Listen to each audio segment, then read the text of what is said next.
They don't care that you're tired. They don't care that you're doing your best. They don't care how many nights you stayed awake. The world doesn't pause because you're overwhelmed. It doesn't slow down because you're hurting. And it doesn't reward effort just because it was difficult. Right now, you could be drowning, and the world would keep moving. You wake up early. You show up tired. You push forward with doubt sitting heavy in your chest. And nobody notices. No messages asking how you're doing. No applause for staying disciplined. No recognition for choosing growth over comfort. They don't care. And that silence feels personal. But listen carefully. This silence is not rejection. It's preparation. Because the people who change their lives are built in moments like this. They don't care until you win. Here's a truth most people spend their entire lives avoiding. The world does not reward struggle. It rewards results. You can work harder than everyone around you and still be ignored. You can sacrifice weekends, relationships, sleep, and still be overlooked. Because effort is invisible, results are not. Nobody asks how much pain it took. They ask what you produced. This is why talented people stay stuck. This is why disciplined people quit early. This is why dreams die quietly. They expect encouragement before achievement. But once you accept this truth, something powerful happens. You stop waiting. You stop explaining. You stop needing approval to move forward. You realize that freedom begins the moment you stop expecting the world to be fair. There is a phase nobody talks about. The phase where you're improving, but no one sees it. You're growing, but no one believes it. You're changing, but nothing around you changes. You feel invisible. You post nothing because nobody reacts. You talk less because nobody listens. You work harder because quitting would hurt more. This phase tests your identity. It asks you one brutal question. Who are you when no one is clapping? Most people leave here, not because they failed, but because they didn't get noticed fast enough. But this phase is necessary. It teaches patience, it strips ego, it builds resilience. Because anyone can work when they're praised. Very few can work when they're ignored. This is where your life quietly changes. Not with excitement, not with celebration, but with routine. Early mornings when your body begs you to stay in bed. Late nights when quitting feels logical. Days when progress feels imaginary. You show up anyway. No camera, no audience, no one to impress. Just you, your discipline, and the work. This is where self-respect is built. Every time you keep going when it would be easier to stop, you prove something to yourself. Not loudly, not publicly, internally. And that internal proof becomes dangerous because it can't be taken from you. Most people don't quit because they can't continue. They quit because they want reassurance, they want validation.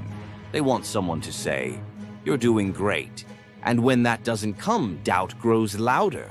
They start negotiating with themselves. Maybe later. Maybe this isn't for me. Maybe I should slow down. You won't. Because you understand something rare. Silence is not a sign to stop. It's a sign to focus. Every moment without praise is building independence. Every day without encouragement is strengthening discipline. You are becoming self-powered.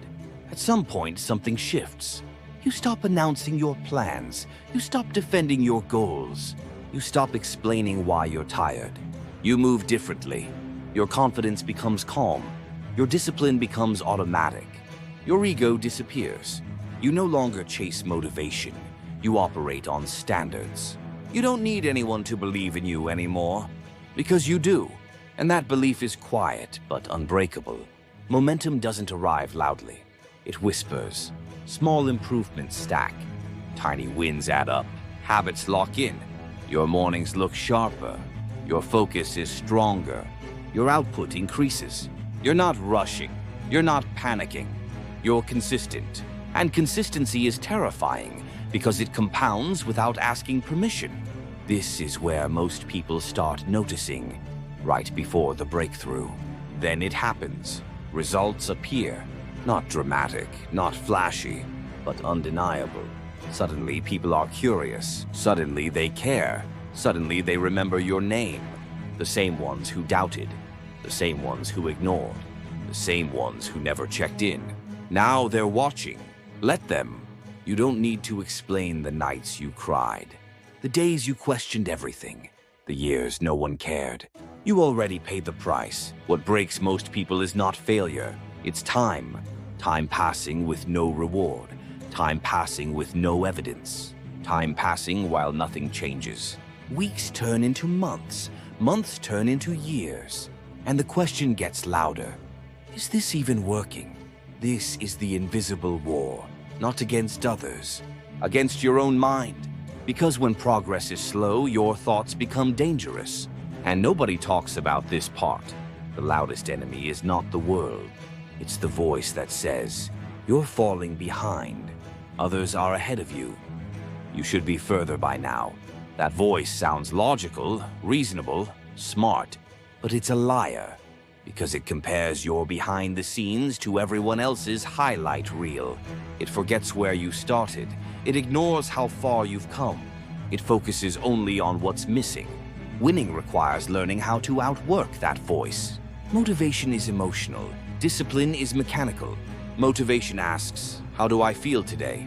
Discipline asks, what needs to be done, regardless. This is why motivation fails you. It disappears when life gets heavy.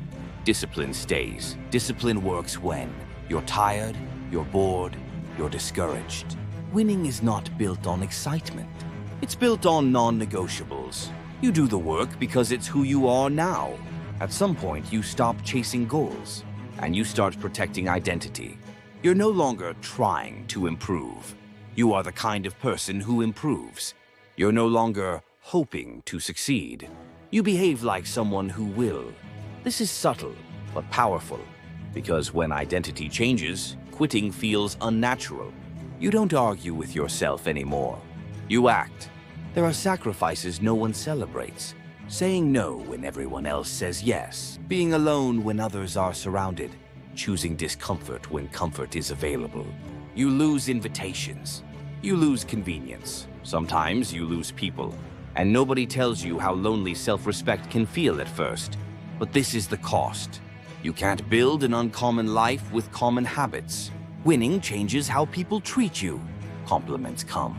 Attention comes. Opportunities appear. This is another test. Ego destroys more winners than failure ever did. You must remember, the habits built you. The world doesn't care when you start. It doesn't care when you struggle. But it remembers who stayed disciplined when quitting made sense. Let it be silent. Let it doubt. The world doesn't care until your results speak for you.